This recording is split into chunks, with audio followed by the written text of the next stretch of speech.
নাই, আর কিছু হইলেই ইসলামের বিপক্ষে অবস্থান নেওয়া। বাংলাদেশে যত দল ক্ষমতায় আইসি, যত দল ক্ষমতায় গেছে, সবারই একই ধরনের অবস্থা, কোনো পার্থক্য নাই। আপনি বলেন টাকার এই ফিসটা আর ওই ফিসটা কি পার্থক্য? পার্থক্য আছে? কোনো পার্থক্য নাই। টাকার এপিড ওপিড যেমন পার্থক্য নাই, তেমনি এ দল বি দল এদেরও কোনো পার্থক্য নাই। আপনি তাড়াতাড়ি, যত তাড়াতাড়ি বুঝবেন অত তাড়াতাড়ি ফায়দা, আর যত দেরিতে বুঝবেন অত তাড়াতাড়ি আপনার ক্ষতি। যে এই জালেম থাকা অবস্থায় বাংলাদেশে কত ধরনের জঙ্গি নাটক হয়েছে, কত ধরনের ইসলাম বিদ্বেষী কর্মকাণ্ড হয়েছে, কি বলেন? আর কিছু সাংবাদিক আর কিছু পত্রিকা, আমি তো বলি ওরা সাংবাদিক না, ওরা সাংঘাতিক। ওরা কি সাংঘাতিক?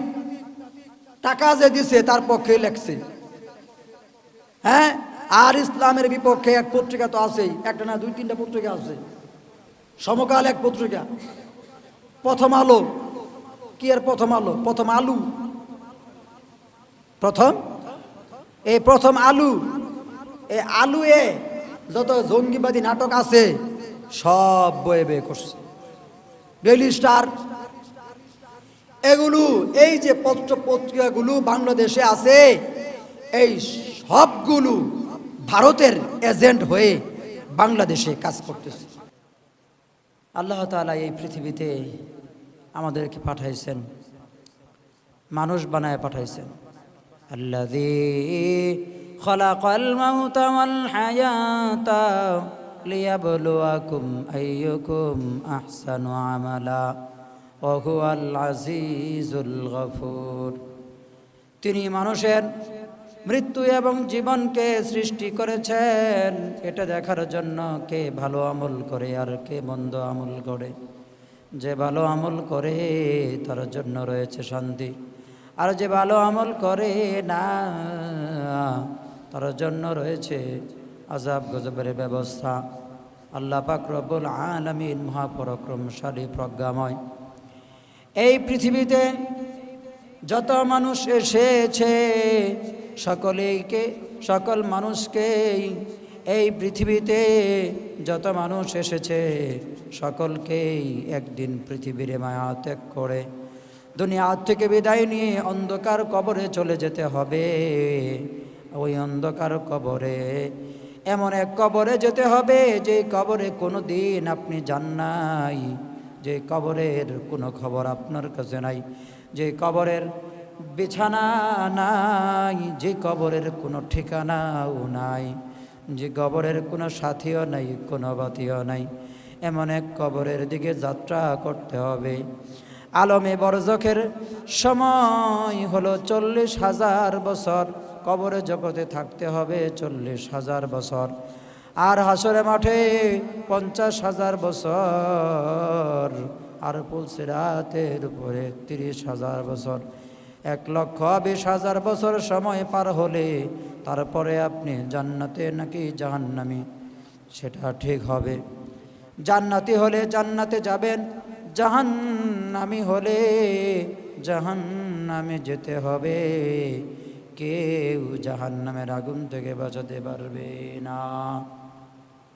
এই দুনিয়াটা খুব ভয়ানক। এই দুনিয়ার চেয়েও আরো বড় ভয়ানক জায়গা হলো কবর। কবরের চেয়েও আরো 1000 গুণ ভয়ানক জায়গা হলো হাসরে মাঠ। হাসরে মাঠের চেয়েও ভয়ানক জায়গা হলো পুলসিরাত। পুলসিরাতের চেয়েও ভয়ানক জায়গা হলো জাহান্নাম। জাহান্নামের চেয়েও ভয়ানক জায়গা হলো জুব্বুল হুজুন। জুব্বুল হুজুন, জাহান্নাম নিজেও ওই জুব্বুল হুজুন থেকে দৈনিক 400 বার পানা চায়। সবচেয়ে ভয়াবহ, সবচেয়ে বেশি আগুন প্রজ্বলিত হবে, সবচেয়ে বেশি শাস্তি হবে জুব্বুল হুজুনের মধ্যে। জুব্বুল হুজুন সবচেয়ে যন্ত্রণাদায়ক শাস্তির এক কঠিন জায়গার নাম জুব্বুল হুজুন। সেখানে শাস্তি হবে, সেখানে শাস্তি হবে এই মানুষের। মানুষ খবর নাই, মানুষের কোনো খবর নাই। আল্লাহ পাক রব্বুল আলামিন বলেছেন, ফা ইল্লাম তাফআলু ওয়া লান তাফআলু ফাত্তাকুন নারাল্লাতী ওয়াকুদুহান নাসু ওয়াল হিজারা উইদ্দাত লিল কাফিরিন। এই আয়াতের ভিতরে আল্লাহ পাক রব্বুল আলামিন বলেছেন, জাহান্নামের আগুন আল্লাহ তাআলা প্রজ্বলিত করবেন। জাহান্নামের আগুন আল্লাহ প্রজ্বলিত করবেন দুই জিনিসের দ্বারা। কয় জিনিস? দুই জিনিসের দ্বারা। একটা জিনিস হলো পাথর, পাথরের মাধ্যমে আল্লাহ জাহান্নামের আগুন প্রজ্বলিত করবেন। আরেকটা হলো মানুষ। যেই দিন থেকে আল্লাহ পাক রব্বুল আলামিন পাথরের মাধ্যমে জাহান্নামের আগুন প্রজ্বলিত করবেন, পাথর এই ঘোষণা শুনেছে, ওই দিন থেকেই পাথর কান্নাকাটি শুরু করে দিছে। আর আমরা মানুষ সকাল সন্ধ্যা শুনতেছি, কিন্তু চোখ দিয়া পানি আসে না। আমাদের চোখ দিয়া পানি আসে না, আমাদের চোখ দিয়া কান্না আসে না, আমাদের খারাপ লাগে না। আমরা এই দুনিয়াতে চলতেছি, এমনভাবে চলতেছি মনে হয় যে আমরা কোনো দিন মরব না, চিরকাল এই দুনিয়াতে আমরা থেকেই যাব।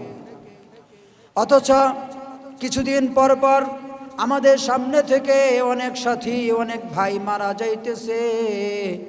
তাদেরকে দেখেও আমাদের শিক্ষা হয় না। নিজেই আমরা কবরের ভিতরে আমার মৃত ভাইকে রেখে আসতেছি। আমাকেও মানুষ এইভাবে কবরের ভিতরে রেখে আসবে, আমার খারাপ লাগে না, আমার কান্নায় আসে না। এমন এক চক্ষু নিয়ে আমরা বসে আছি, আমাদের কান্নায় আসে না। জাহান্নামের আগুন নিবাইতে পারে, জাহান্নামের আগুন নিবাইতে পারে একটা জিনিস, সেটা হলো মানুষের চোখের কান্না, যা সে আল্লাহর জন্য কান্নাকাটি করছে। ওই চোখের কান্নার পানি জাহান্নামের আগুনকে নিভিয়ে দিবে। বলেন সুবহান। জাহান্নামের আগুন নিবানোর অন্য কোনো জিনিস নাই, একটা মাত্র জিনিস, সেটা হলো মানুষের চোখের কান্না। এই জন্য আল্লাহর ভয়ে পাথর কাঁদে, মানুষ হইয়া আমরা কাঁদি না। কেমন মানুষ আমরা হইছি, আল্লাহর ভয়ে সব কিছু কাঁদে, আমরা মানুষ কাঁদি না। বিভিন্ন ধরনের যারা মাকলুক রয়েছে তারাও আল্লাহর ভয়ে কাঁদে, বিভিন্ন ধরনের জীবজন্তু জানোয়ার তারাও আল্লাহর ভয়ে কাঁদে, বিভিন্ন আসমান জমিন আল্লাহর ভয়ে কাঁদে। আল্লাহর ভয়ে তারা ভয়ে প্রকম্পিত হয়ে ওঠে, কম্পিত হয়ে যায়। কিন্তু মানুষ আমরা কাঁদি না, মানুষ আমরা কাঁদি না, আমরা কান্দি না। আমাদের কান্নার কোনো প্রয়োজন নাই, আমরা জান্নাতের ঘোষণা পাইয়া গেছি। সাহাবীরা 10 জন সাহাবী দুনিয়ার থাকতে জান্নাতের ঘোষণা পাইছে। হযরত উমর ইবনে খাত্তাব রাদিয়াল্লাহু তাআলা আনহু বনের বাঘকে দেখে তিনি লক্ষ্য করে বলতেছেন, ও বনের বাঘ, ও বনের বাঘ, তুমি খাও দাও, চলাফেরা করো, ঘোরা ফিরো, তুমি সব কিছু করো, তোমার কোনো চিন্তা নাই, কারণ তোমাকে হাসরের মাঠে আল্লাহর সামনে দাঁড়াতে হবে না। হাসরের মাঠে আল্লাহর সামনে তোমাকে দাঁড়াতে হবে না, কিন্তু আমি উমরকে দাঁড়িয়ে যেতে হবে, আমাকে তো হিসাব দিতে হবে। মানুষ এবং জিন ছাড়া যত প্রাণী আছে, এই সমস্ত প্রাণীদের কি হবে জানেন? হাসরের মাঠে যেই প্রাণীগুলো জুলুম করছে, অর্থাৎ বড় প্রাণী ছোট প্রাণীর একটা গোতা মারছে অথবা একটু আঘাত করছে, যেই অন্যায় কাজ করছে, সেই ছোট প্রাণীটা শক্তি আল্লাহ তাআলা বাড়াই দিবেন, সে ওই বড় প্রাণীটাকে একটা গোতা মেরে দিবে, বা সে যে আঘাত করছে ওই আঘাতটা সেও করে দিবে। ওদের সমস্ত বিচার আদালত হয়ে যাওয়ার শেষে আল্লাহ পাক রব্বুল আলামিন বলবেন, কুনতু তুরা, আল্লাহ পাক রব্বুল আলামিন বলবেন, সবাই মাটি হয়ে যাও, সব মাটির সাথে মিশে যাও। তখন কাফেররা বলবে কুনতু তুরাবা। কাফেররা কি বলবে? কুনতু ইয়াকুলুল কাফিরু ইয়া লাইতানি কুনতু তুরাবা। কাফেররা বলবে আফসোস, আমরা যদি এই জীবজন্তু জানোয়ারগুলোর মতো মাটি হইয়া যাইতাম। কিন্তু ওরা মাটি হতে পারবে না, কাফেররা মাটি হতে পারবে না। কাফেররা এটা বলবে যে এদের মতো যদি মাটি হয়ে যাইতাম কতই না ভালো হইতো। কিন্তু কাফেররা মাটি হতে পারবে না। কিয়ামত পর্যন্ত কবরে তো শাস্তি হবেই, আবার হাসরে মাঠেও শাস্তি হবে। পুলসিরাতের উপরে থেকেও কাফেররা ওই জাহান্নামের ভিতরে পড়ে যাবে। অনাদি অনন্তকালের জন্য জাহান্নামে কাফেরদের শাস্তি হবে। বাঁচানোর ক্ষমতা কারো নাই, কেউ বাঁচাতে পারবে না, কেউ না। আল্লাহ পাক রব্বুল আলামিন হাসরে মাঠে সমস্ত মানুষের বিচার করবেন, কাফেরদেরও বিচার হবে। অন্যায়কারী, দুর্নীতিবাজ, ঘুষখোর, চাঁদাবাজ, জমি দখলকারী, সন্ত্রাসী, বিভিন্ন ধরনের অপকর্মকারী, কবিরা গুনাহকারী যত ব্যক্তি রয়েছে সমস্ত ব্যক্তির গুনার জন্য শাস্তি হবে। যদি নেকির পাল্লা ভারী না হয় উপায় নাই। ফাআম্মা মান সাকুলাত মাওয়াজিনুহু ফাহুয়া ফি ঈশাতির রাদিয়া ওয়া আম্মা মান খাফফাত মাওয়াজিনুহু ফাউম্মুহু হাবিয়া। হাসরের মাঠে যার আমলের পাল্লা ভারী হয়ে যাবে, যার আমলের পাল্লা ভারী হয়ে যাবে সে সুখে স্বাচ্ছন্দ্যে জিন্দেগি যাপন করবে। আর যার আমলের পাল্লা হালকা হয়ে যাবে ফা উম্মুহু হাবিয়া, হাবিয়া জাহান্নাম তার ঠিকানা হয়ে যাবে। ওমা আদরাকা মা হিয়া, আপনি কি জানেন এই হাবিয়া জাহান্নাম কি? আল্লাহ পাক রব্বুল আলামিন নিজেই আবার উত্তর দেন, বলেন নারুন হামিয়া, কলিজা ছিদ্র বিছিদ্র করা এক প্রজ্বলিত অগ্নিকুণ্ডের নাম হাবিয়া জাহান্নাম। বলেন নাউযুবিল্লাহ। আল্লাহ তাআলা আমাদেরকে এই জাহান্নাম হইতে হেফাজত করুন। আচ্ছা বলেন, দুনিয়ার আগুনের চেয়েও যদি 70 গুণ তেজ বেশি এই জাহান্নামের আগুনে থাকে, এই জাহান্নামের আগুনে আমরা যদি যাই সহ্য করতে পারবো? সম্ভব? কখনোই সম্ভব না। এই জাহান্নামের আগুন থেকে বাঁচার উপায় হলো দুনিয়ায় থাকতে আমল করতে হবে। দুনিয়ার থেকে চলে গেলে তখন চিন্তা করলেও লাভ নাই, ভাবলেও লাভ নাই, চিৎকার করলেও লাভ নাই, কোনো কিছুতেই ফায়দা হবে না, কোনো কিছুতেই ফায়দা হবে না। এমনকি এই আত্মীয় স্বজন, পাড়া প্রতিবেশী, উত্তরাধিকার যার রেখে যাইতেছি আমরা, এরাও যে আমাদেরকে আমল করে পাঠাবে বলে মনে হয় না। পাঠাবে? এরা আমল করে পাঠাবে বলে মনে হয় না। আমার তো মনে হয় না যে আমল করে পাঠাবে। দুনিয়ার যে পরিবেশ হইতেছে, এই উত্তরাধিকার আমল করে কবরে পাঠাবে অসম্ভব কথা, কখনোই সম্ভব হতে পারে না। এরা আমল করে পাঠাবে মনে হয় না। সুতরাং আপনার আমল আপনাকেই করতে হবে, আপনার আমল অন্য কেউ করে দিবে না। এটা ভালো করে বুঝতে হবে। আমার আমল আমাকেই করতে হবে, আমার আমল অন্য কেউ করে দিবে না। এবং আমি মারা যাওয়ার পরে কেউ আমার কবরে আমলও পাঠাবেন। ওই বছরে একবার 2 রাকাত নামাজ পড়লো, একটা 10টা টাকা মসজিদে দিল, ওই সবটুকু দিয়ে আপনার কবরে কি হবে? আপনার যদি এক কলস পানির প্রয়োজন হয়, সেখানে যদি কেউ আতরে শিশি ভরে আপনার পানি দেয়, এ পানি দিয়ে আপনার কোনো কাম হবো? কোনো কাজ হবে না। সুতরাং আখেরাত যদি আপনি শান্তিতে থাকতে চান, তাহলে এই আখেরাত দুনিয়ার থেকেই গুছায়া তারপরে যাইতে হবে। দুনিয়ার থেকে যদি গুছায়া না যান, তাহলে আখেরাত আপনার অসুন্দর হয়ে যাবে। এই অসুন্দর পরকালে যাইয়া সুন্দর করা যাবে না, দুনিয়া থাকতেই সুন্দর করতে হবে। হাদিসে আসছে, আল কাইয়িসু মান দানা নাফসাহু ওয়া আমিলা লিমা বাদাল মাউত ওয়াল আজিজু মান ইত্তাবা হাওয়াহু ওয়া তামান্না আলাল্লাহ। ওই ব্যক্তি সবচেয়ে বড় জ্ঞানী, বুদ্ধিমান, যে কবরে যাওয়ার আগেই ঈমান আমল গুছায়া তারপরে কবরে যায়। আর ওই ব্যক্তি সবচেয়ে নাদান, নির্বুধ, যে আল্লাহ মাফ করে দিব এই আশায় গুনাহ করতেই থাকে। আল্লাহ মাফ করে দিব, যে এই আশায় গুনাহ করে হের জীবনে তওবা নসিব হয় না। কি নসিব হয় না? কোনোদিন তওবা নসিব হয় না। এই দুনিয়াতে আমরা যে চলতেছি, পাপাচারের এক স্রোত, নদীর স্রোতের মতো পাপাচারের এক ধাবমান স্রোত চলতেছে।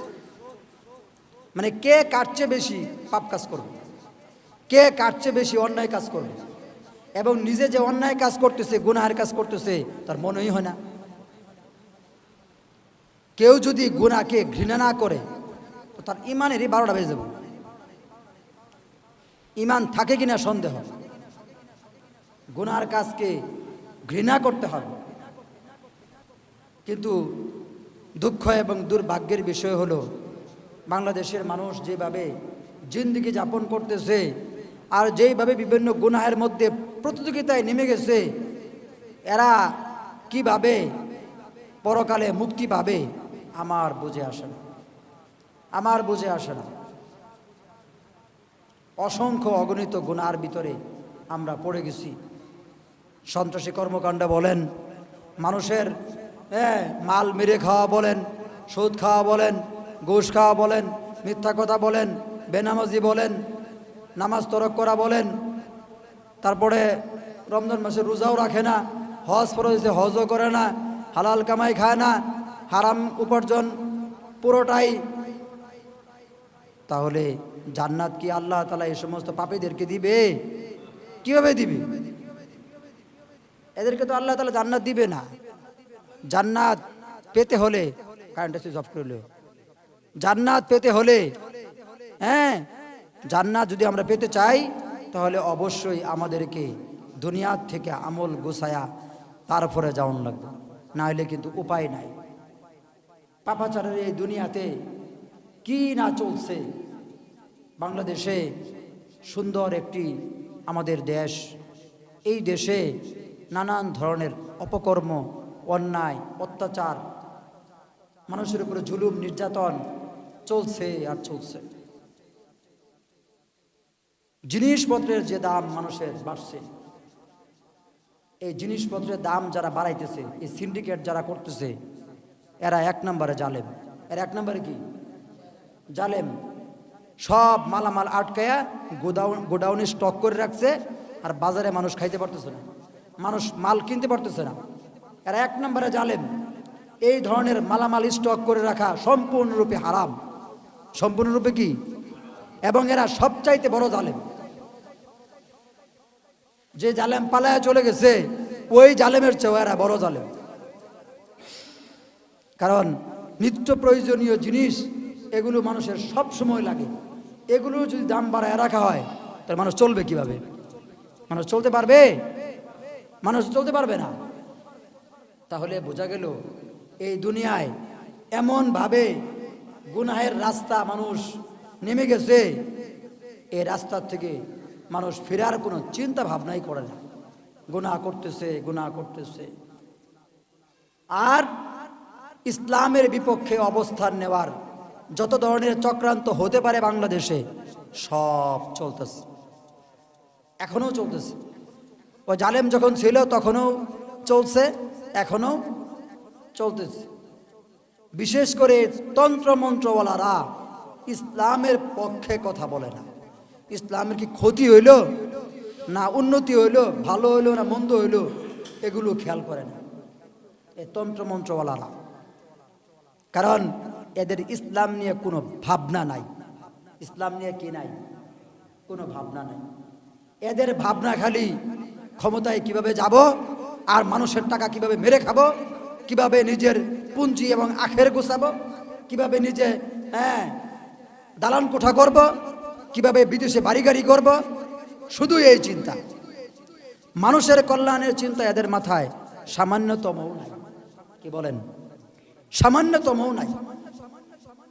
যদি মানুষের কল্যাণ এরা কামনা করত তাহলে জিনিসপত্রের দাম এইভাবে মানুষের বাড়ত না, জিনিসপত্রের দাম কমে যাইত, বৈদেশিক ঋণ এইভাবে বাড়তে থাকতো না, এগুলো কমে যাইত, মানুষ একটু শান্তি পেত। তাহলে বোঝা গেল যে বাংলাদেশে অন্যায় অপকর্মের শেষ এখনো হয় নাই, এখনো হয় নাই। আর কিছু হইলেই ইসলামের বিপক্ষে অবস্থান নেওয়া। বাংলাদেশে যত দল ক্ষমতায় আইসি, যত দল ক্ষমতায় গেছে, সবারই একই ধরনের অবস্থা, কোনো পার্থক্য নাই। আপনি বলেন টাকার এই ফিসটা আর ওই ফিসটা কি পার্থক্য? পার্থক্য আছে? কোনো পার্থক্য নাই। টাকার এপিড ওপিড যেমন পার্থক্য নাই, তেমনি এ দল বি দল এদেরও কোনো পার্থক্য নাই। আপনি তাড়াতাড়ি, যত তাড়াতাড়ি বুঝবেন অত তাড়াতাড়ি ফায়দা, আর যত দেরিতে বুঝবেন অত তাড়াতাড়ি আপনার ক্ষতি। যে এই জালেম থাকা অবস্থায় বাংলাদেশে কত ধরনের জঙ্গি নাটক হয়েছে, কত ধরনের ইসলাম বিদ্বেষী কর্মকাণ্ড হয়েছে, কি বলেন? আর কিছু সাংবাদিক আর কিছু পত্রিকা, আমি তো বলি ওরা সাংবাদিক না, ওরা সাংঘাতিক। ওরা কি সাংঘাতিক? টাকা যে দিছে তার পক্ষে লেখছে, হ্যাঁ। আর ইসলামের বিপক্ষে এক পত্রিকা তো আছেই, একটা না দুই তিনটা পত্রিকা আছে। সমকাল এক পত্রিকা, প্রথম আলো, কি আর প্রথম আলো, প্রথম আলু, প্রথম আলু, এই আলু এ যত জঙ্গিবাদী নাটক আছে সব বয়ে বয়ে করছে। ডেইলি স্টার, এগুলো, এই যে পত্র পত্রিকাগুলো বাংলাদেশে আছে, এই সবগুলো ভারতের এজেন্ট হয়ে বাংলাদেশে কাজ করতেছে। যদি বলেন ঠিক কিনা? ভারতের এজেন্ট হয়ে বাংলাদেশে কাজ করতেছে। আমাদের কথা স্পষ্ট, আমাদের কথা স্পষ্ট। আমরা সবসময় বলি, যেই দিন আপনি পরিপূর্ণভাবে ভারতকে আমাদের দেশের শত্রু মনে করতে পারবেন, ওই দিন আপনি প্রকৃত একজন দেশপ্রেমিক হিসাবে গণ্য হবেন। এর আগ পর্যন্ত আপনি দেশপ্রেমিক হিসাবে গণ্য হবেন না। ভারত আমাদেরকে যে কেউ বলে ভারত থেকে জিনিসটা এলে তোরা না খায়া মরতি, ভারত থেকে জিনিস আসার সিস্টেম আমরা নিজেরা করছি। ভারত থেকে জিনিস নাই নেও, এই বাংলাদেশ স্বনির্ভর এক দেশ হতে পারত যদি এই রাজনীতিবিদরা নিজেদের আখের গুছাইতে ব্যস্ত না থাকতো। কি বলেন? বাংলাদেশের এখনো বহু সংখ্যক বিশাল একটা আকারে জমি অনাবাদী হয়ে পড়ে থাকে, অনাবাদী হয়ে। সেই অনাবাদী জমিগুলো যদি রাষ্ট্রীয়ভাবে আবাদ করার উদ্যোগ নেওয়া হতো, এবং শুধু তাই না, শহর বন্দরগুলোতেও মানুষের যে বাড়ির ছাদ রয়েছে, ওই বাড়ির ছাদেও, বাড়ির আশপাশে উঠানেও যেই তরু তরকারিগুলো বাড়ির আশপাশে হয়, যেই তরু তরকারিগুলো বাড়ির ছাদে হওয়া সম্ভব, সেগুলো যদি এরকম রাষ্ট্রীয়ভাবে নির্দেশ দেওয়া হতো এবং খবর নেওয়া হতো যে সকলেই এই বিষয়ে সতর্ক কিনা, নিজের পরিবারের খাউনটা যদি আমার বাড়ির আশপাশের তরু তরকারি দিয়ে মিঠে যায়, এটা কি অর্থনৈতিক বিশাল একটা চাঙ্গা হতে পারবে না? অনেক স্বাবলম্বী হয়েছে। কয়জন মানুষ বাড়ির আশেপাশে তরু তরকারি করে? ওইটা ধারই ধারে না। তো যখন দেশের মানুষ ব্যাংকে টাকা রাইখা সুদ খায়া নিজের জীবন বাঁচাবে এই চিন্তা করে, নিজের ফসল আর জমিতে করে না, তো অন্য দেশ থেকে মালামাল আমদানি করতে হয়। আর তখন অন্য দেশও আমাদের সুযোগ পাওয়া যায় যে একদিন মাল আটকাই দিলে তোদের খাওয়া দাওয়া সব বন্ধ। এই জন্য রাজনীতি যারা করেন ভালো করে বুঝেন, দেশের মানুষ এবং দেশের কল্যাণের জন্য যদি আপনি কাজ না করেন, আপনার এই রাজনীতি হারাম। কি বলেন? আপনি দেশের কল্যাণের জন্য, দেশের মানুষের জন্য, ইসলামের জন্য আপনি রাজনীতি করেন না, ওই রাজনীতি ভিতরে অবশ্যই অনিসলামিক কর্মকাণ্ড রয়েছে, ওই রাজনীতির ভিতরে অবশ্যই মানুষের মাল আত্মসাৎ করা রয়েছে, আর সেটা জায়েজ হবে না। সুতরাং ভারত বাংলাদেশের মধ্যে বিভিন্নভাবে লোক এজেন্ট ঠিক করেছে। এই যে ইসকন, আপনি বলেন আমার দেশের দেশপ্রেমিক সেনাবাহিনীর উপরে চট্টগ্রামে ইসকন হামলা করে প্রায় 12 জন সেনাবাহিনী অফিসারকে ওরা এরকম আহত করে ফেলেছে। আমি স্পষ্টভাবে বলি, ইসকন এই হিন্দু সম্প্রদায়ের একটা গ্রুপ ইসকন, এরা সরাসরি রয়ের এজেন্ট বাংলাদেশে কাজ করতেছে। সরাসরি ওরা চট্টগ্রামে সমাবেশ করে, বিশাল আকারে সমাবেশ, রাষ্ট্রের হুমকি দেয়, আমাদের মুসলমানকে হুমকি দেয়। আচ্ছা বলেন, আমরা এই 95% মুসলমান যদি ওদেরকে বেশি না 1 ঘন্টা শায়েস্তা করে থাকবো? কিন্তু আমাদের ধর্ম অনেক সুন্দর, আমরা অন্যায়ভাবে কাউকে ধরি না, মারি না, এবং কারোর উপরে আমরা হামলা করি না। কিন্তু ইসকন যে আমাদের দেশের সেনাবাহিনীর উপরে হামলা করলো, পুলিশের উপরে হামলা করলো, ওই ইসকনের পক্ষে যারা ছাপাই গাও তাদেরকে স্পষ্টভাবে বলি, তোমাদের ইসকন আমাদের দেশের সেনাবাহিনীর উপরে হামলা করলো কেন? সেনাবাহিনী আমাদের সম্পদ, কি বলেন? আপনাকে সুরক্ষা দিচ্ছে না? আপনাকে সুরক্ষা দিচ্ছে কে? বহির শত্রু থেকে আপনাকে নিরাপদে দেশে থাকতে দিচ্ছে কে? আল্লাহ তাআলা তো অবশ্যই করতেছেন, কিন্তু দেশের যে সিস্টেম শৃঙ্খলা, সেখানে সেনাবাহিনীর অবদান আছে কিনা, বিজিবির অবদান আছে কিনা, এটা তো অস্বীকার করা যাবে না। তাদের অবদান, তাদের যে কাজ, সেটা স্বীকার করতে হবে। কেউ বলতে পারে ওদেরকে তো বেতন দেই। আচ্ছা আপনি বলেন, আপনি রাস্তায় বের হয়েছেন, আপনি ঢাকা যাবেন, আপনার পকেটে টাকাও আছে, রাস্তায় একটা গাড়িও নাই, আপনি যেতে পারবেন? তাহলে আপনি যে ঢাকা যাওয়ার জন্য আপনার গাড়ির প্রয়োজন, যদিও গাড়িতে ওঠার পরে আপনি ভাড়া দেন, তবুও বিনিময় দেওয়ার পরেও এই গাড়ি চালকরা যে রাস্তায় গাড়ি চালাইতেছে, এটাও এক ধরনের সেবা। টাকা আছে পকেটে, কিন্তু রাস্তায় গাড়ি নাই, আপনি যেতে পারবেন না, কি বলেন? সুতরাং সেনাবাহিনীকে বেতন দেওয়া হলেও, বিডিআরকে বেতন দেওয়া হলেও, ওরা দেশের মানুষকে এক ধরনের সেবা দিচ্ছে, সুরক্ষিতভাবে এই দেশকে রাখতেছে। এই জন্য ওদের কৃতজ্ঞতা আমাদের স্বীকার করতে হবে। এবং ওদের উপরে যারা হামলা করবে, ওই ইসকন, জঙ্গি সংগঠন ইসকন, এদেরকে বাংলার মাটিতে আর ছাড় দেওয়া হবে না, বাড়তে দেওয়া যাবে না। স্পষ্ট কথা। কি সুন্দর, বা সেনাবাহিনীর উপরে হামলা করে বসছে, পুলিশের উপরে হামলা করে বসে, আবার বলে যে এগুলো আমাদের দোষ নাই, এগুলো উস্কানি দিছে মুসলমানরা, উস্কানি দেয়, এগুলো উস্কানি বলে তোমরা হামলা করো। উস্কানির কি হইল?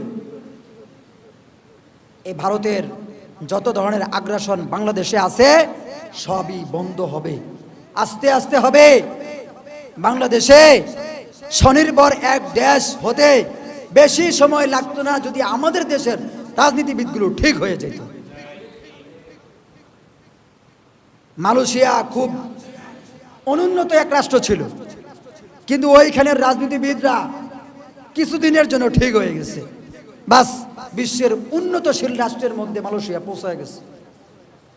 আমরাও পৌঁছে যেতে পারতাম, আমরাও ইহুদ নাসারা খ্রিস্টানদের সাথে যুদ্ধ করার জন্য আমাদের যথেষ্ট পরিমাণে পারমাণবিক বিভিন্ন অস্ত্র থাকতো, বিভিন্ন ধরনের গোলাবারুদ আমাদের কাছেও থাকতো, নাই কেন?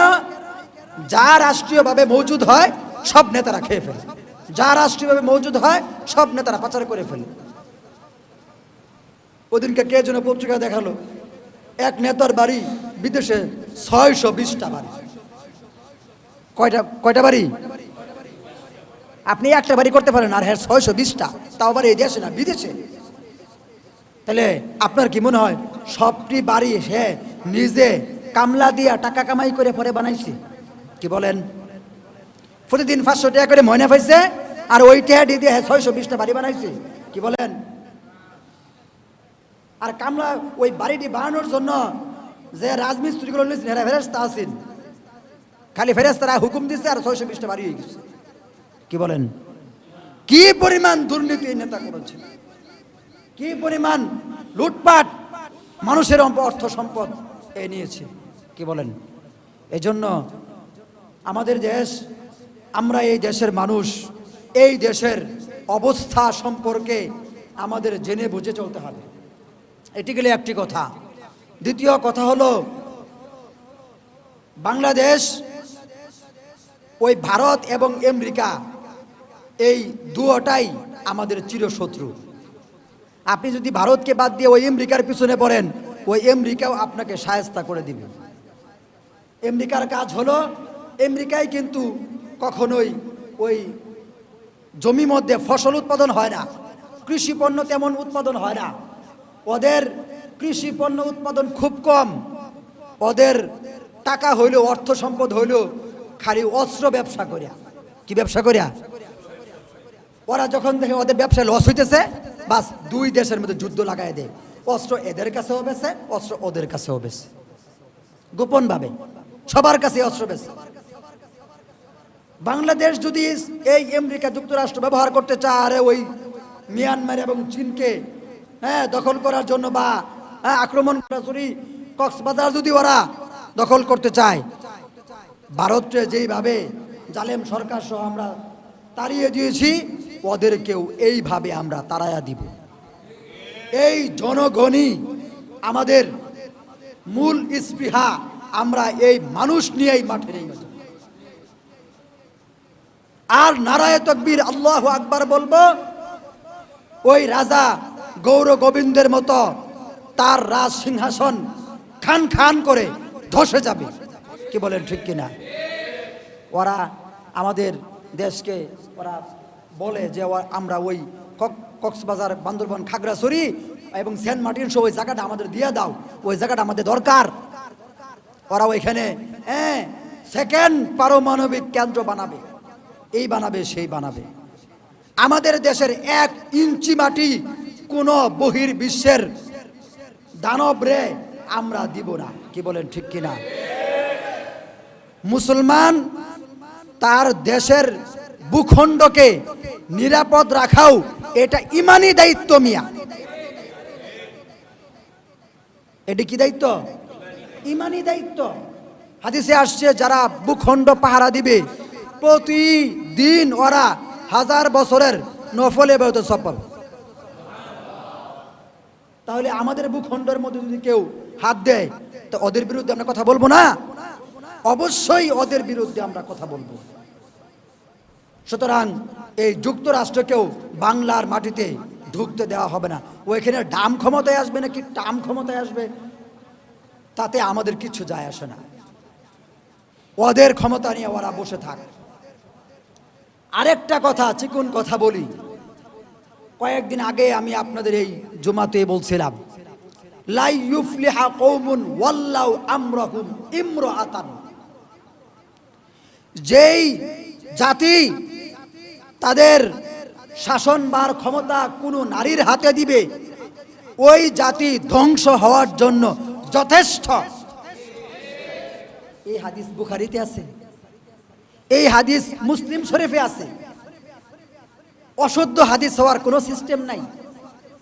রাসূল বলতেছেন, যেই জাতি তার শাসনভারের দায়িত্ব নারীর হাতে দিবে, ওই জাতি ধ্বংস হয়ে যাবে, হালাক হয়ে যাবে।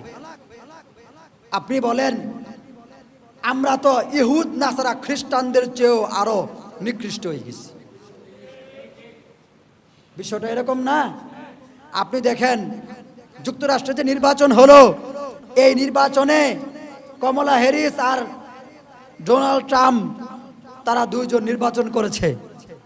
এই নির্বাচনের একদিন আগে আমি এক মিডিয়াতে বলেছি, আমেরিকা কোনোদিন এই কমলা হ্যারিস মহিলা প্রেসিডেন্ট জিতবে না।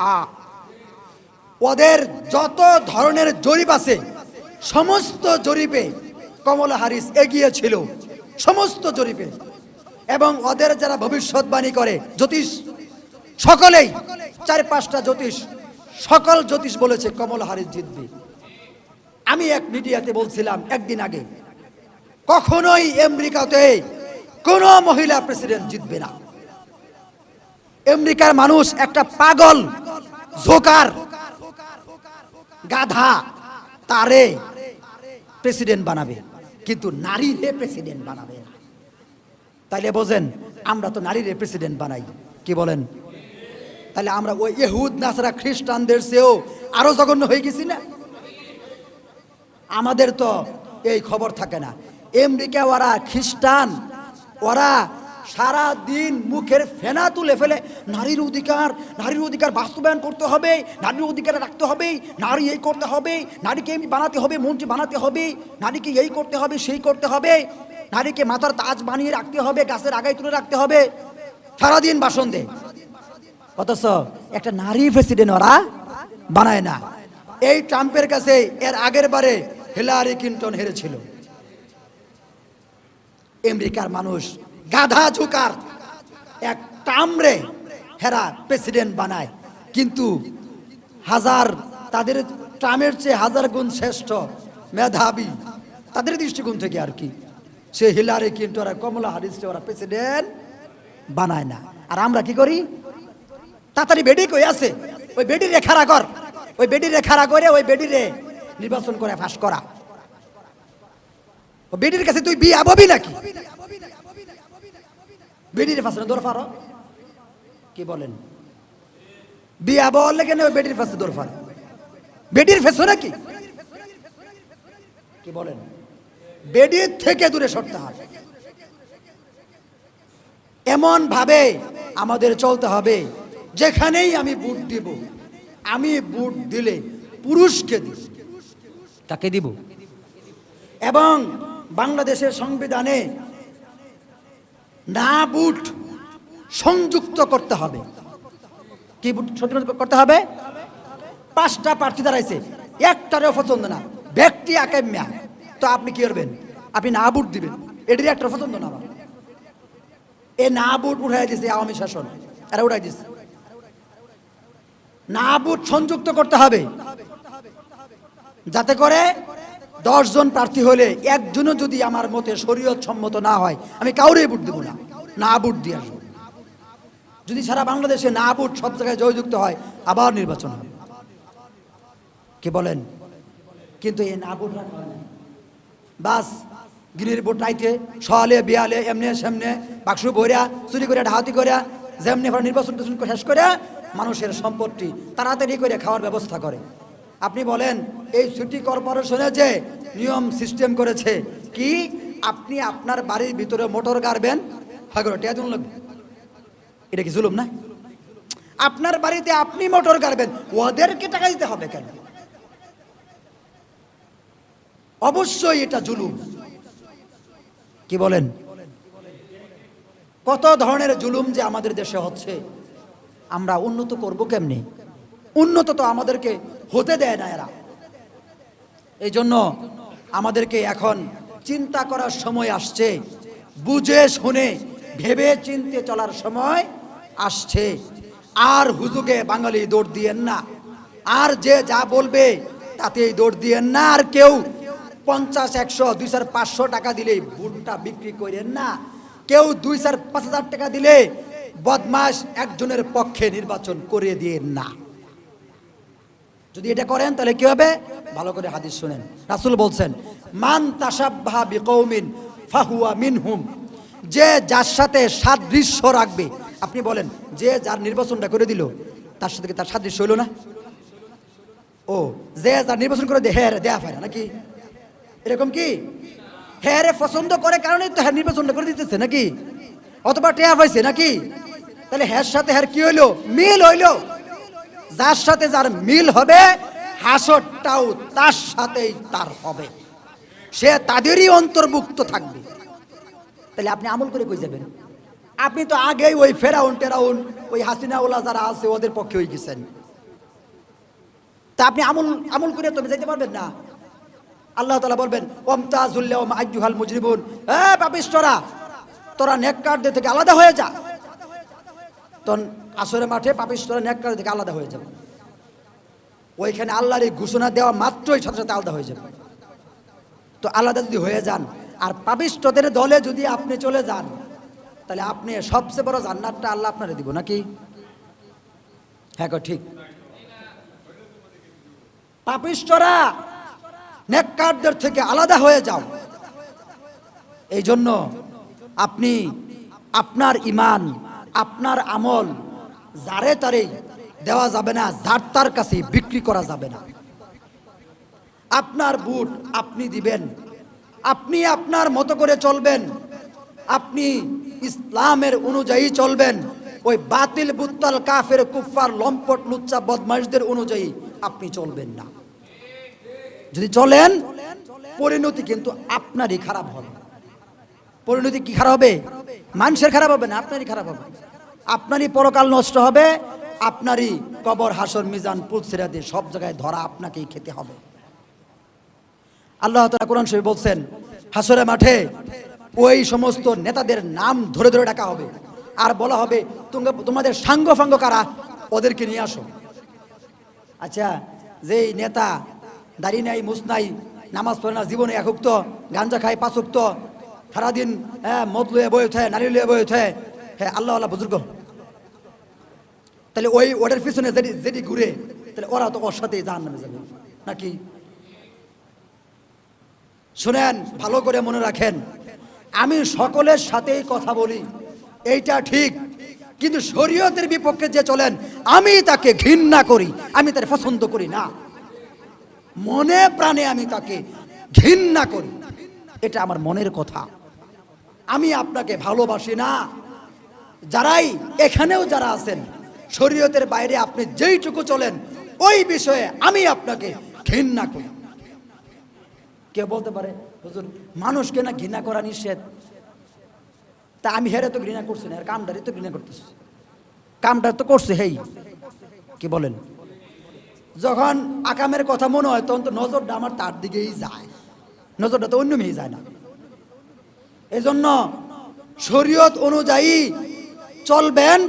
আপনার সাথে আমার বন্ধুত্ব রয়েছে, আপনাদের সাথে আমার সম্পর্ক হলো শরীয়তের সাথে, দুনিয়ার কোনো সম্পর্ক আপনাদের সাথে আমার নাই। একটি সম্পর্ক শরীয়তের সাথে, শরীয়ত আপনি মানেন, আপনার সাথে আমার সুসম্পর্ক থাকবে। হাসরে মাঠেও আমি আপনার জন্য যদি আল্লাহ জান্নাতে নেন, অবশ্যই বলবো অমুক অমুক অমুক ব্যক্তি এরা ভালো, এদেরকে আল্লাহ আপনি জান্নাত দিয়ে দেন। এজন্য হাদিসে আসছে আল মুসলিম আখুল মুসলিম, ইন্নামাল মুমিনুনা ইখওয়া। কোরআন শরীফে আল্লাহ বলছেন ইন্নামাল মুমিনুনা ইখওয়া, এক মুসলমান আরেক মুসলমানের সম্পর্ক ভাই ভাই। কি সম্পর্ক? ভাই ভাই সম্পর্ক। আপনাদের সকলের সাথে আমার একটা সম্পর্ক আছে, সেটা হলো আমরা সকলেই একে অপরে ভাই ভাই সম্পর্ক। তো ভাই ভাইকে অবশ্যই দেখবে যখন সেই ভাই ওই ভাইয়ের কাজে লাগবে, আমল করবে সে। ভাই যদি আমাকে বিপদের মধ্যে নিয়ে ফেলে দেয়, ওই ভাইয়ের কিন্তু আমি কাজে লাগবো না। কি লাগবো? কারণ আমি দেখতেছি এই ভাই তো, এই ভাইয়ের সাথে গেলে আমি বিপদের মধ্যে পড়বো, তা আমি তার সাথে যাব না। এই জন্য ভালো করে দুনিয়ায় চলাফেরা করতেছেন, উঠা বসা করতেছেন, যেখানেই যে যান ভালো করে বুঝা হুন্যা জানিয়া বুঝা তারপরে চলেন। মাঝখানে আর একটা কথা বলে দিয়ে পরে ভুলে যাবেন, সেটা হলো কি একটা মহিলাদের ইনজেকশন আছে না, কেউ দিবেন না ইনজেকশন। পত্রিকায় আসছে ঝিনাইদহে 40 জন মাদ্রাসা ছাত্রী এই ইনজেকশন নিয়ে অসুস্থ হয়ে গেছে। কি হয়ে গেছে? এটা পত্রিকার খবর, পত্রিকায় আসছে 40 জন মাদ্রাসা। আপনি বলেন কি জরায়ু ক্যান্সার টিকা, মেয়েদের জরায়ু ক্যান্সার, যে রোগটা আপনার শরীরে হইছে না, ওই রোগটার যদি কোনো ওষুধ আপনি আপনার শরীরের ভিতরে প্রবেশ করান, এটা কি একটা সাইড এফেক্ট করবে না? আপনি যতই বলেন এটা কি হোমিওপ্যাথি ওষুধ যে পানি যে আপনি খাইলেন সে সারা গেল? অবশ্যই এই ইনজেকশন ওই মেয়ের শরীরে সাইড এফেক্ট করবে। হয়তো বা সাইড এফেক্টটা ডাইরেক্ট সরাসরি করে না, কিন্তু আস্তে আস্তে করবে। এই যে করোনার টিকা যারা নিছে, মুক্তাগাছার এক ডাক্তার আমাকে বলেছে এই করোনার টিকার কারণে বহুত পুরুষদের যৌন সমস্যা হচ্ছে। তা আমি বললাম তো আমরা তো বুঝি না এরকম কোনো সমস্যা। হুজুর এখন বুঝতেছে না, আর কয়েকদিন বয়স হইল, 40 বছর পার হইল, তারপরে টের পাবেন কেমন সমস্যা হয়। কথা বুঝতে পেরেছেন? এইগুলো এমন ভাবে আমাদেরকে মাঝে মাঝে এক একটা জিনিস আসে। এই যে জন্ম নিয়ন্ত্রণ, আপনি দেখেন রাশিয়ার প্রেসিডেন্ট পুতিন বলছে যে দুপুর বেলাও তোমরা স্বামী স্ত্রী এক জায়গায় থাকবা, তাও যেন আমার রাশিয়ার জনসংখ্যা কমে না যায়। আর আমরা বাংলাদেশ যত বড়ি ছড়ি আছে সব এই পরিমাণ বাজারে বিক্রি হয়, সব বড়ি খায়া খুয়া বিনাশ। হুজুর এতদিন তো বন্ধ রাখছি, অহন তো একটা ফুলা চাইতেছি, ওইতেছে তো না, কি করি না? অহন হুজুরের দরকার পড়ছে, অহন হুজুরের দরকার পড়ছে কে? আপনি আল্লাহর উপরে ভরসা করে আপনি বলেন যে মানুষটা পৃথিবীতে আসছে, সে মানুষ তার রিজিক নিয়ে আসতেছে, সে মানুষ তার রিজিক নিয়ে আসতেছে, সে মানুষ আপনার রিজিক খাবে না, সে তার রিজিকই খাবে। আপনি যদি মারা যান, যারা মারা গেছে সন্তান সন্ততি হয়ে তাদের পোলাপান না খেয়ে মরে গেছে, তাহলে কেন এটা মনে হয় যে আমি মারা গেলে আমার সন্তানের কি হবে, অত বেশি সন্তান হলে আমার কি হবে? জনগণ কিভাবে খাওয়াবে সে আল্লাহ বুঝবে, সেই চিন্তা আপনার কে? এই এক সিস্টেম জন্ম নিয়ন্ত্রণ শুরু হয়েছে দেশে। এই সমস্ত ক্যান্সার টিকা মেকে, এগুলো কোনোটা ক্যান্সার টিকা না, এগুলো সব হলো জন্ম নিয়ন্ত্রণ পদ্ধতি, এক একটা এক এক নাম দিয়ে ছাড়ে আর কি। অথবা বিভিন্ন মানুষের শরীরে বিভিন্ন দুর্বলতা, অসুস্থতা, বিভিন্ন ধরনের রোগ ব্যাধি সৃষ্টি হবে এগুলোর মাধ্যমে। এর প্রমাণ তো দূরে যাওয়া লাগে না, ওই 40 ছাত্রী অসুস্থ হয়ে গেছে, আরও অসুস্থ হয়েছে, উত্তরায় ঢাকায় কোথায় যেন অসুস্থ হয়েছে বেশ কয়েকজন, বরিশালে অসুস্থ হয়েছে কয়েকজন, 15 জনের মতো অসুস্থ হয়েছে সেখানে। তাহলে বোঝা গেল ভালোই যদি হইতো ওরা অসুস্থ হয় কে? কি বলেন? এই জন্য এই 10 থেকে 17 বছর নাকি 20 বছর বয়সে মেয়েদেরকে এই টিকা দিতে বলা হয়েছে, কেউ এই টিকা দিবেন। হ্যাঁ আমি বলছি কেউ টিকা দিবেন, এই সমস্ত টিকা মানুষের ক্ষতি করে। যেই রোগ আমার শরীরে হয়েছে আমি ওইটার ওষুধ খাবো, যেই রোগ হয় নাই ওটার অগ্রিম আমি চিকিৎসা নিয়ে রাখবো কেন? এটা আবার কোন ধরনের কথা? এটা কি সুন্নত হইল? সুন্নত হলে অসুস্থ হয়েছে তুমি এখন চিকিৎসা করাও। আমার অসুখ হয়েছেই না, আমি আগেই পরীক্ষা দিলাম, আমি আগে ইঞ্জেকশন নিয়ে রাখলাম, এটা ক্ষতি হবে না শরীরের? কি বলেন? আপনাদের কি মনে হয় ক্ষতি হবে না শরীরের? অবশ্যই ক্ষতি হবে। আপনি জ্বর আইছে না, আপনি যা নাফা বড়ি খাবেন, তাহলে আপনার পেট নামে না, পাতলা পায়খানা হয় না, আপনি পেট নামলে বড়ি খায় হবেন 5-6টা, তো এটা বুঝেন, তো ওটা বুঝেন নাকি? এগুলো শরীরকে ঠিক রাখবে, এই রাখবে, এগুলো সব শরীরকে নষ্ট করে। তবে শুরুতে বলতেছিলাম যে এই জন্য কিয়ামতের মাঠে এই সমস্ত নেতা গড়ে আল্লাহ তাআলা ডাকবে, এই তোমরা এদিকে আসো। তো ওরা বলবে শুধু আমরা আসবো না, আমাদের যারা সাঙ্গপাঙ্গ আছে সবগুলোরে নিয়ে আসতেছি। আল্লাহ বলে হ্যাঁ সবগুলো নিয়ে এসো, সবারই নিয়ে এসো, আর সবগুলো জাহান্নামে যাও। সবগুলো কোথায় যাও? জাহান্নামে যাও। নেতারা এলকা যাবে না, ওই সাঙ্গপাঙ্গ যা আছে সব নিয়ে যাবো। এই জন্য কার সাথে যে চলেন একটু হিসাব কিতাব করে চললেন, যে আমি কার সাথে চলতেছি, যার সাথে চলতেছি হ্যাঁ কতটুকু ভালো, হ্যাঁ কতটুকু ভালো। আমি তো এর আগে অনেকবার বলছি, জান্নাত কিন্তু আল্লাহ যারে তারে দিত না, বুঝা হুন্যা যাচাই বাছাই করিয়া পরে জান্নাতটা দিব। পরে কি করবো? হাদিসে আসছে না, আমার উম্মতের মধ্যে 73টা দল থাকবে, একটা দল জান্নাতি আর 72টাই জাহান্নামী। তাহলে জাহান্নামে যাওয়ার সংখ্যা কম না বেশি? 72 দল জাহান্নামী আর এক দল কি জান্নাতি। তাহলে জান্নাতে যাওয়ার সংখ্যা কি অনেক কম, জাহান্নামে যাওয়ার সংখ্যা অনেক বেশি। তাইলে বোঝা গেল জাহান্নামে যে কেউ যেতে পারে, কিন্তু জান্নাতে যে কেউ যেতে পারবে না। জান্নাত একটু বুঝছে হইনি আল্লাহ মানুষের দিব। অনেকে লম্বা লম্বা গাল গল্প করে, গাল গল্প বাদ দেন। জান্নাত এত সহজ, মামুর বাড়ির আবদার জিনিস না, জান্নাত আপনারা দিয়ে দিবে আল্লাহ তাআলা। জান্নাত কারে দিবে? কার মনের ভিতরে আল্লাহ বসে আছে, আল্লাহ তারে দেখবো। কে ইসলামের জন্য কাজ করে, কে আল্লাহর পরিপূর্ণ হুকুম মানতেছে। ওই অনেকে বলে মৃত্যুর সময় হুজুর কালেমা নসিব হবো। আচ্ছা, যে সারা জীবন কালেমার বিরুদ্ধে চলছে, মৃত্যুর সময় কালেমাটা কেমন নসিব হবে? সারা জীবন সে কালেমার বিরুদ্ধে চলছে, মৃত্যুর সময় তার কালেমা নসিব হয়ে যাবে? এটা কোনো সম্ভব? কেন সম্ভব? কিতাবের ভিতরে আসছে, মানুষ যখন আজরাইলকে দেখে তখন তার এই চোখের পাওয়ার নষ্ট হয়ে যায়। তখন আপনি মনে করবেন যে সে মনে আপনার দিকে চায় রয়েছে, সে আপনার দিকে চায় আছে না, সে এখন আজরাইলের দিকে চায় রয়েছে। আজরাইলকে দেখার সাথে সাথেই মানুষের এই চোখ পাওয়ারহীন হয়ে যায়, চোখের ভিতরে প্রতিটা গলে যায়, নষ্ট হয়ে যায়, বাদ হয়ে যায়।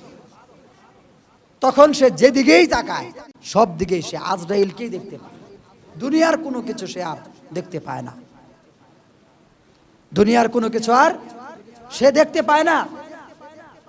তো আজরাইলের হাতে ধরা দেওয়ার আগে একটু আমল করেন, একটু নামাজ কালাম ধরেন, একটু ভালো করে চলার নিয়ত করেন। এখনো সময় আছে, আপনার সময় ফুরিয়ে যায় নাই। আজরাইল আসার আগ পর্যন্ত আপনার তওবা, আপনার আমল সবই আল্লাহ কবুল করবেন। একটু ভালো হয়ে চলেন। আর কত নামাজের সারা থাকবেন, আর কত শরীয়ত বিরোধী কর্মকাণ্ড করবেন, আর কত গুনাহের রাস্তায় দৌড় পারবেন। এখন থামেন, সময় আসছে, এখন থামেন। আপনি এটা মনে করেন না আমার আব্বা তো বাচ্চা আছে, আমি তো তাহলে এখন মরতাম না।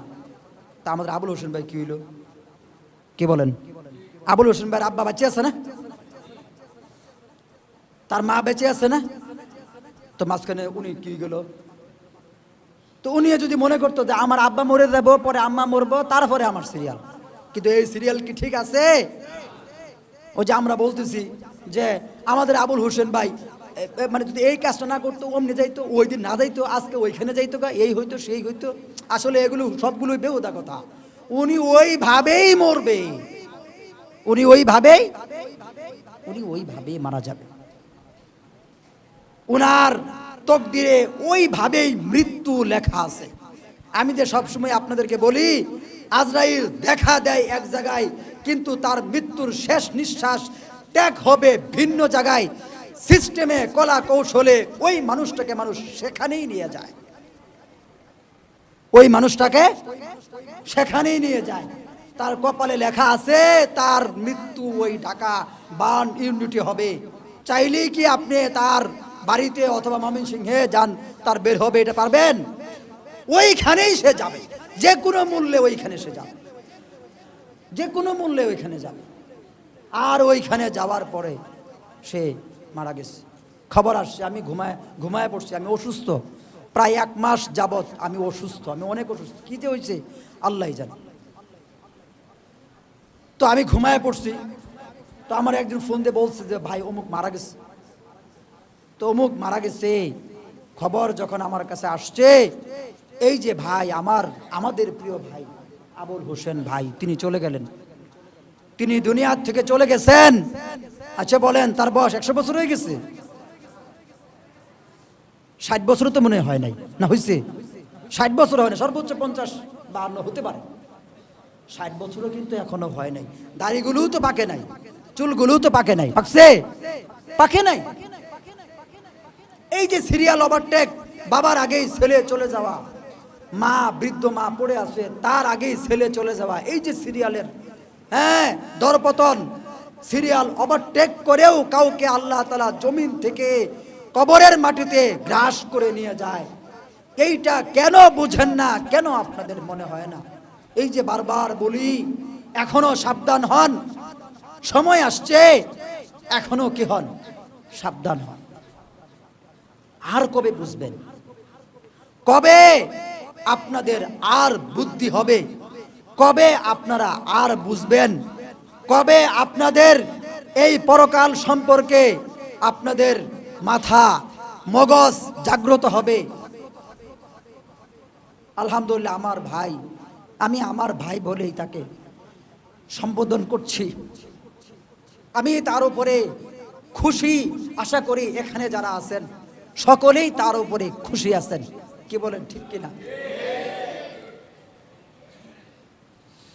কখনো 7 বছর ধরে আপনাদের এখানে আসি, কখনোই কোনোদিন আমার এই ভাই আমার সাথে কোনো ধরনের খারাপ ব্যবহার করে নাই।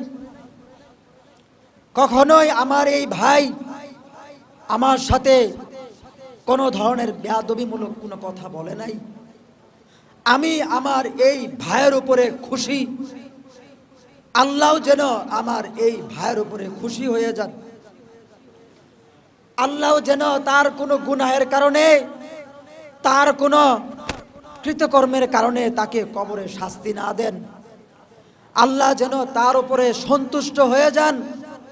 আল্লাহ যেন তার উপরে রেজামন্দি প্রকাশ করেন, সন্তুষ্টি প্রকাশ করেন। সেই জন্য আপনাদের সকলের কাছে আমি তার জন্য দোয়া চাই।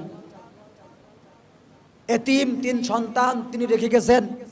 আমার মনে আছে আমাদের মাদ্রাসায় তার নাতিন ছোট ছেলেটা ভর্তি করার জন্য এখানে আসছে, আজ ডাকতেছে, হুজুর বাসায় আছেন? হুজুর কে ডাকে? কে আসছেন?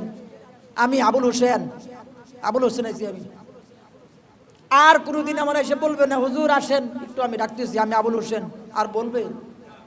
আর কোনোদিন আবুল হোসেন আর এসে বলবে না হুজুর আমি আবুল হোসেন আইছি একটু নিচে আসেন, আর কোনোদিন বলবে না।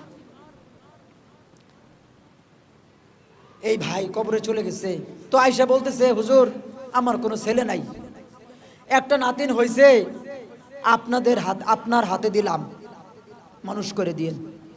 কি করে দিয়েন? মানুষ করে দিয়েন। কয় টাকা ভর্তির টাকা দিলাম এটা দেখেন না, এটা দেখেন না। আমি এই ছেলের পড়াশোনার খরচে দায়িত্ব নিছি, আমার এই নাতিন যেন আপনাদের মতো বড় আলেম হয়, এই যে সে নিয়ত করছে, আর নিজের নাতিনকে সে মাদ্রাসায় দিছে, আল্লাহ তাআলা এই উসিলায় যেন তাকে মাফ করে দেন। কিতাবের ভিতরে আছে এক পাপাচার ব্যক্তি, অন্যায়কারী ব্যক্তি, সে বুঝতে পারতেছিল যে পরকালে আমাকে আল্লাহ ধরবে।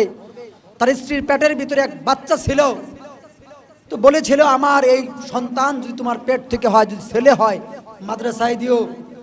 কিছুদিন পরে সেই অত্যাচারী লোকটা মারা যায়। মারা যাওয়ার পরে ওই স্ত্রীর পেট থেকে একটা পুত্র সন্তান জন্মগ্রহণ করে। আর ওই সন্তান যখন একটু বড় হয়, স্বামীর ওসিয়ত মোতাবেক ওই সন্তানকে স্ত্রী মাদ্রাসায় পাঠায়। আর মাদ্রাসায় যাওয়ার পরে হুজুর যখন সবক দিছে, প্রথম সবক বিসমিল্লাহির রহমানির রহিম, শুরু করছি পরম করুণাময় আল্লাহ তাআলার নামে, যিনি রহমান এবং রহিম। আল্লাহ তাআলা জিবরাইল ফেরেশতারে বলে, হে জিবরাইল ফেরেশতা, তুমি শুনতেছো না বাচ্চা কি বলতেছে? আমি রহমান, আমি রহিম। বাচ্চায় বলে আমি দয়ালু, আমি মেহেরবান। তো দয়ালু আমি হয়ে বাচ্চার বাবার কবরে শাস্তি হয় কেমন? তাড়াতাড়ি শাস্তি বন্ধ করো। তাহলে বোঝা যায় মাদ্রাসা কোনো ছোট জিনিস না। মাদ্রাসায় পোলাপান পড়ানো এটা কোনো ছোট জিনিস না, এটা অনেক বড় জিনিস। আমার এই ভাই, তিনি তার ছেলে নাই, নাতিন রে মাদ্রাসায় আমার হাতে তুলে দিয়ে গেছে। আমিও দোয়া করি এই ছেলে যেন আল্লাহওয়ালা এক হাফেজ আলেম, মুত্তাকি পরহেজগার একজন হক্কানি আলেম আল্লাহ তাকে কবুল করে। আমাদের এই প্রিয় ভাই মোহাম্মদ আবুল হোসেনের জন্য আপনারা সকলেই দোয়া করবেন। আমি তার মৃত্যুতে অনেক ব্যথায় ব্যথিত। অনেকেই আছে 2-4-5 দিন পরে আর মনে থাকে না, ভুলে যাই অনেকের কথা, কিন্তু আমার এই ভাইয়ের কথা আমি 4-5 দিনেও ভুলতে পারতেছি না। খুব খারাপ লাগতেছে, যেহেতু একটা অ্যাক্সিডেন্টে সে মারা গেছে, এই জন্য আরেকটু বেশি খারাপ লাগতেছে। কিন্তু এই কথা সত্য যে তিনি আমাদেরকে অবশ্যই নসিহত দিয়ে গেছেন যে ও হারগুজির পরে যারা আছো, তোমরাও কিন্তু আমার মতো কবরে চলে আসতে পারো যে কোনো সময়। এই সবক কিন্তু তিনি আমাদেরকে দিয়ে গেছেন। মৃত ব্যক্তি কথা বলতে পারে না, তার কর্ম দেখে তার কাছ থেকে সবক গ্রহণ করতে হয়। তিনি কিন্তু এই সবক দিয়ে গেছে, হইলে পরে মরবা এই চিন্তা সকলেই বাদ দাও। আজ আমি চলে গেলাম, আমার বয়সী অথবা কম অথবা বেশি যারাই আছো, যে কোনো সময় অ্যাক্সিডেন্টে হোক, যে কোনো ভাবে হোক, কবরে চলে আসা লাগতে পারে। আবুল হোসেন ভাইয়ের কবরের পরের কবরটা এখানে যে কারোই হতে পারে। চিন্তা করেন, মাটি কিন্তু আপনাকে টানতেছে। যেই জমিনে আপনি ধম্ব করে চলাফেরা করেন, জমিন কিন্তু আপনারে টানতেছে। ওই জমিনের সাথে কিন্তু যখন আপনি যখন মাটির উপরে আছেন, আপনি অহংকার করেন, বাহাদুরি করেন, মাটি যখন আপনার উপরে চলে আসবে তখন কিন্তু সব বাহাদুরি বন্ধ হয়ে যাবে। জোরে বলেন ঠিক কিনা? সব বাহাদুরি কি হয়ে যাবে? বন্ধ হয়ে যাবে। মাটি যেই দিন আপনার উপরে চলে আসবে, সেই দিন কিন্তু ওই মাটির সাথে আপনি যুদ্ধ করে জিততে পারবেন না। মাটি কিন্তু এক ভয়ানক জিনিস, ভালো করে মনে রাখবেন। কবরের মাটি এক ভয়ানক জিনিস। সবাইকেই এই কবরের মাটি ছাড় দিবে বিষয়টা এমন নয়। কবরের মাটি আল্লাহর হুকুমের গোলাম। এই কবরের মাটি যে কাউকে আল্লাহর হুকুম অনুযায়ী গ্রাস করে ফেলতে পারে, ওই কবরের মাটি যদি কাউকে গ্রাস করে ফেলে, হাজার চিৎকার আর আর্তনাদ করলেও কেউ আপনাকে বাঁচাইতে পারবে না। আমি আমাদের এই প্রিয় ভাই জনাব মোহাম্মদ, আমি সসম্মানে তার নাম আপনাদের সামনে উচ্চারণ করছি, জনাব মোহাম্মদ আবুল হোসেন সাহেবের জন্য সকলেই দোয়া করবেন।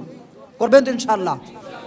শুধু আজকে নামাজেই না, যতদিন তার কথা আপনাদের মনে থাকবে ততদিন পর্যন্ত আপনি তার জন্য দোয়া করবেন। বিশেষ করে আমি মনে করি আপনারা তার প্রতি কৃতজ্ঞ থাকা উচিত। বহুদিন পর্যন্ত আপনারা তার কাছে বসে আপনারা সময় পার করেছেন, কি বলেন, ঠিক কি না? বহুদিন পর্যন্ত এখানে এসে দোকানদারি করেছে অনেক দিন, 20 বছর তো হবে নাকি, 20 বছরের মতো। অতদিন পর্যন্ত আপনারা সকলেই এখানে বসছেন, সময় দিছেন। আমার যেইটুকু ধারণা, কোনোদিন কারোর সাথে সে মারামারি করেছে, গালিগালাজ করেছে, কারোর সাথে তিনি খারাপ ব্যবহার করেন নাই। আমার এই ভাইকে সকলেই শ্রদ্ধা ভরে স্মরণ করবেন এবং তার জন্য আমল করে তার কবরে সওয়াব পাঠাবেন এবং তার জন্য সকলেই বিশেষভাবে দোয়া করবেন। করবেন তো ইনশাআল্লাহ? কোনো মানুষ চলে গেলে তার কথা ভুলে যেতে হয় না, তাকে স্মরণ রাখতে হয়। তাহলে আপনি যদি আরেকজনের জন্য দোয়া করেন, আপনি মারা গেলেও মানুষ এইভাবে আপনার জন্য দোয়া করবে না। আপনার কবরে যাওয়ার পরে দোয়া দরকার নাই, আমলের দরকার নাই। কিরকম দরকার, কিরকম দরকার এটা আমি বলে জানা বুঝবেন, যায়া তারপরে বেশি বুঝবেন যে কবরে আমলের কেমন দরকার। আল্লাহ তাআলা আমাদের এই ভাই জনাব মোহাম্মদ আবুল হোসেন, তাকে জান্নাতুল ফেরদাউস নসিব করেন এবং তাকে তার কবরের ভিতরে শহীদি মর্যাদা দান করেন এবং জান্নাতের বিছানা আল্লাহ তাআলা তার কবরের ভিতরে বিছায়া দেন। উত্তম এক জিন্দেগি আল্লাহ তাআলা তাকে তার পরকালে দান করেন। আমরা তার জন্য আল্লাহ তাআলার কাছে আজকে নামাজের পরে বিশেষভাবে দোয়া করব এবং আমাদের যারা অন্যান্য আত্মীয় স্বজন যারা কবর